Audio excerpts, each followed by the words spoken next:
welfare. How does she get help for her husband who's suicidal? Try getting a psychiatrist to work with your husband who's suicidal.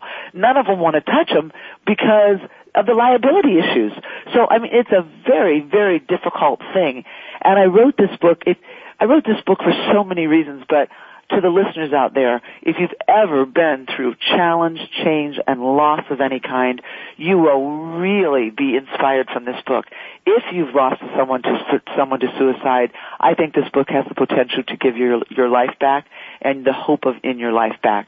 I also tell the story of growing up in a very dysfunctional family with a severely alcoholic, abusive father, and that was a pattern of men that I dated before I met David. There's a whole story there that's mind-boggling. And then I was sexually abused as a child in a very bizarre way. I never talked about it until this book. And that's important too.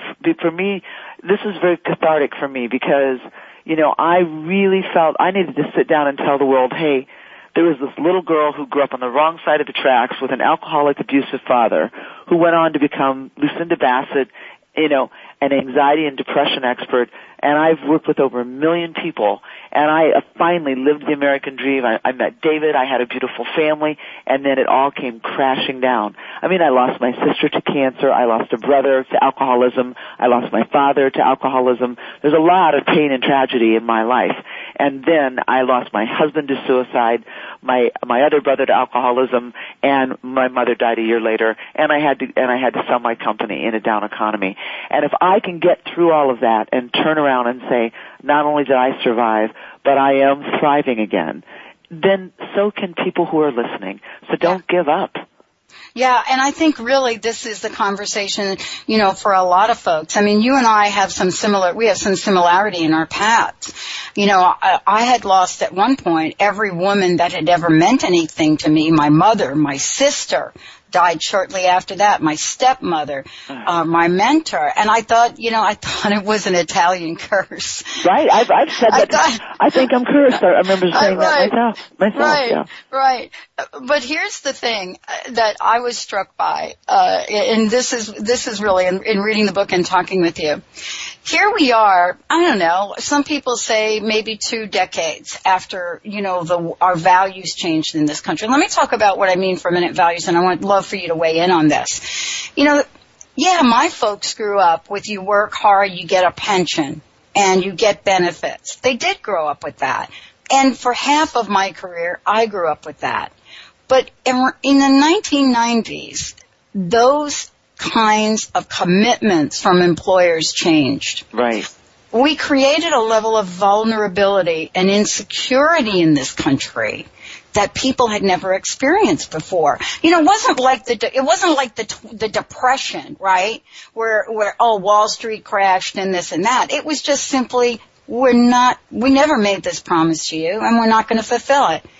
And so we've gone through a couple of decades now and those people and grandchildren of those people. So we've passed on, haven't we, this idea of being insecure, of being scared, and not knowing what to believe. And how do we figure, Lucinda, that that's not going to take some kind of toll on people? I don't get how we figure that kind of insecurity about food and shelter. I don't know how we get that that's not going to affect people. You're exactly right. And there, as you said, you know, there used to be a time where you worked for a company for 30 years, you had retirement, you knew you had health insurance for the rest of your life once you retired. Those days are gone. And a lot of those companies are gone. I mean, you know, it's my company, you know, I had 100 employees. I sold it and it's down to like 5. And I don't work for Midwest Center for Stress and Anxiety anymore. I'm doing my own thing. But the point is, you know, things change, and the world that we're living in today, a lot of people work independently or they work from home, and a lot of people, it's shocking to me how many people don't even have health insurance. Okay, and so what you have is a lot of people who are living on limited income.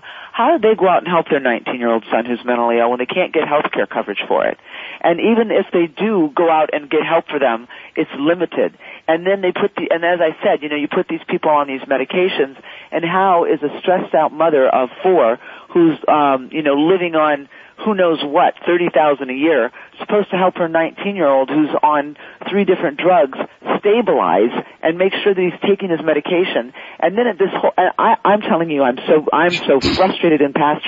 I mean, this whole thing about gun control, it's like, yes, if we pass a law that says mentally ill people can't buy guns, that'll help a little bit. But let me tell you something right now. If a 15-year-old or a 50-year-old decides they want to shoot themselves with a gun and they're legally not allowed to buy one, they'll go out and buy one in 10 minutes. So that's really not going to solve the problem. You know, the problem is that our country doesn't do anything to help a person who's struggling with mental illness, and that really, really needs to change. And it's something that's really, really possible to change, but it must start at home.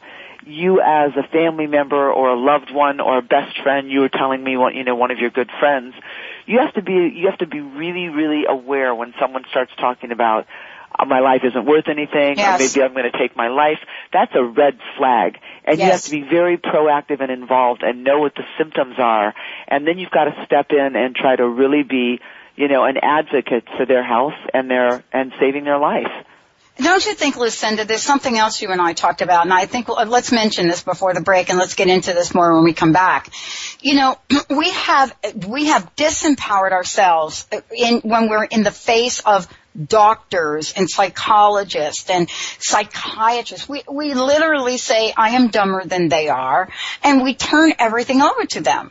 And this is something we do, and we don't question and we don't challenge. We don't ask questions. That's a really, really important point.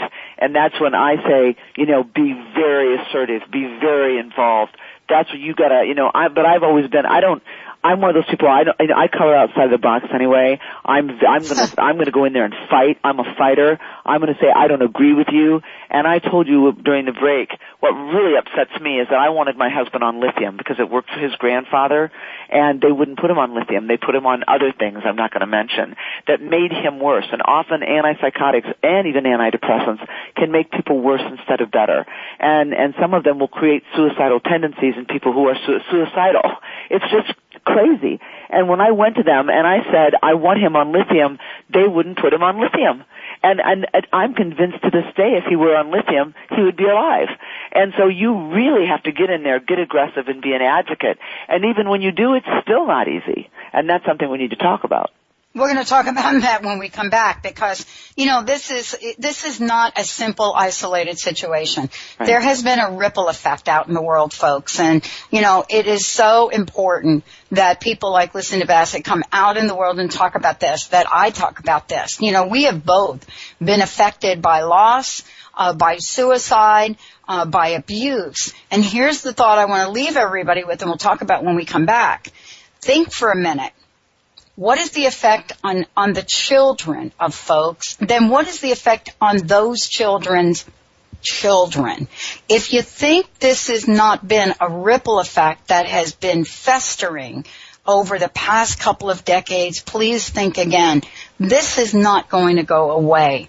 This is something that each and every one of us must pay attention to. We're going to take a short break, everyone. We'll be right back with the Dr. Pat Show. My very special guest, Lucinda Bassett. And when we come back, we're going to make sure you have our website, know how to get her book, and much more. Stay tuned. We'll be right back.